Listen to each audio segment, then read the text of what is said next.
Chinese creatine खराब होता है, जर्मन क्रिएटिन ही सबसे बेस्ट होता है। ये लाइन आपने 100 बार सुनी होगी। क्या वाकई में ऐसा है? क्या वाकई में सप्लीमेंट इंडस्ट्री हमसे इतना बड़ा राज छुपा रही है? आज के वीडियो में हम वो समझेंगे। सबसे पहले हम समझते हैं कि जर्मन क्रिएटिन का मतलब क्या होता है। देखिए, जब भी आप जर्मन क्रिएटिन बोलते हैं, इसका मतलब आप क्रिएप्योर को रिफर कर रहे हैं। अब जो क्रिएप्योर होता है वो जर्मनी में बनता है, फार्मास्यूटिकल ग्रेड क्वालिटी का होता है, बहुत स्ट्रिक्ट इम्प्योरिटी टेस्टिंग से गुजरता है, हर बैच कंट्रोल के साथ आता है। अभी क्योंकि जो जर्मन क्रिएटिन होता है उसमें क्वालिटी की कंसिस्टेंसी हाई होती है और रिस्क लो होता है, इसलिए उसका प्राइस भी ज्यादा होता है। अब चाइनीज क्रिएटिन के बारे में बात करते हैं।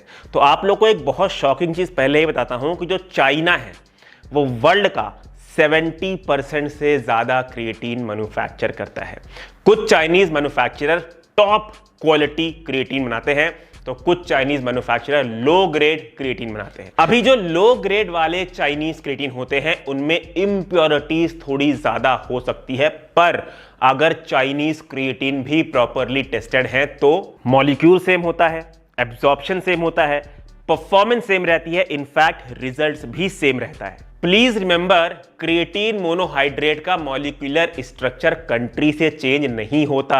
आप लोगों को मेरी स्क्रीन पे German creatine versus Chinese creatine का रियल कंपैरिजन चार्ट दिख रहा होगा, जिसमें सीधी भाषा में अगर आपको डिफरेंसेस बताऊं तो चाहे आप जर्मन क्रिएटिन ले लीजिए, चाहे आप चाइनीज क्रिएटिन ले लीजिए, दोनों में मसल गेन सेम होता है, दोनों की इफेक्टिवनेस भी सेम होती है। प्योरिटी में जर्मन क्रिएटिन की कंसिस्टेंसी थोड़ी हाई होती है, चाइनीज क्रिएटिन डिपेंड करता है ब्रांड पे।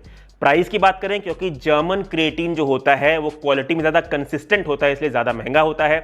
चाइनीज क्रिएटिन थोड़ा सस्ता होता है। रिस्क की बात करें तो जर्मन क्रिएटिन में रिस्क बहुत कम होता है, चाइनीज क्रिएटिन के रिस्क डिपेंड करते हैं टेस्टिंग्स पे। तो जो मेन डिफरेंस होता है यहां पे वो क्वालिटी कंट्रोल और टेस्टिंग का होता है। अगर कोई भी ब्रांड आपको अपना क्रिएटिन प्रोवाइड कर रहा है और उसकी लैब टेस्टिंग में क्रिएटिन एक्यूरेट पाया गया है, सही पाया गया है, उस ब्रांड ने अपना सोर्स भी डिस्क्लोज किया है, तो चाइनीज क्रिएटिन भी उतना ही सेफ और इफेक्टिव होता है। ये दो रूल हमेशा याद रखो। क्रिएटिन प्योर है, काम करेगा, क्रिएटिन कंटैमिनेटेड है, प्रॉब्लम होगी। तो आज के वीडियो से हमने 3 कॉमन मिथ को बस किया है, जो आप लोगों को हमारे स्क्रीन पे दिख रहा होगा। मिथ नंबर 1 की बात करें तो क्या जर्मन क्रिएटिन से ज्यादा गेन्स मिलते हैं? गलत। गेन्स सैचुरेशन से आते हैं, कंट्री से नहीं। मिथ नंबर 2 की बात करें, क्या चाइनीज क्रिएटिन फेक होता है? गलत। चाइना रियल क्रिएटिन बनाता है, बस क्वालिटी वेरी करती है। मिथ नंबर 3, क्या जर्मन क्रिएटिन ज्यादा पावरफुल होता है? गलत। क्रिएटिन मॉलिक्यूल सेम होता है, चाहे जर्मन में बना हो या चाइना में बना हो। फाइनल कंक्लूजन के बारे में ही बात कर लेते हैं। अगर आपको मैक्सिमम सेफ्टी चाहिए, बजट का कोई इशू नहीं है, गो फॉर जर्मन क्रिएटिन। अगर आपको पैसा वसूल ऑप्शन चाहिए, go for lab tested Chinese creatine. Country worship करना बंद करो, लैब टेस्ट रिपोर्ट डिमांड करो। जय हिंद।